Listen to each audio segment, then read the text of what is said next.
I'm Chris Gardner, a communications advisor at HMC Communications in Hamilton, and I'm here this morning with Heather Claycon, the director of the business. And we're going to talk about communicating during a crisis. So Heather, what's the big tip that you've got for us this morning? Probably my number one tip is the how well you communicate in a crisis is really a function of how well you communicate all year long. And I guess I'll give two examples today of what I mean by that. The first thing is when it comes to a crisis, of course, a big part of what you're going to have to do is speak to the media about it if it's a public thing.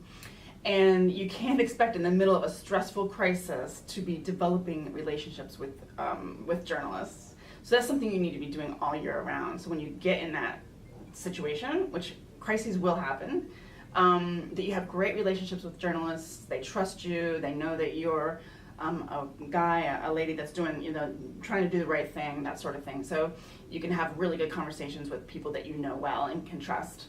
So that's probably the first example of what I mean by communicating in a crisis is a function of how you communicate all year long.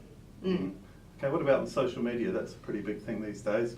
Absolutely, and I think if you have a look at some different crises that have happened recently, crises are going to play out on social media. That's where people are going to engage. They're not going to wait to read what's happening on Stuff or the New Zealand Herald. They're going to be going to your Twitter page and see what you're saying. They're going to get into Facebook. So, and again, if you aren't active on those channels, when a crisis happens, you can't expect that you're going to all of a sudden do that really, really well and engage with your audiences. So you don't want to be caught off guard.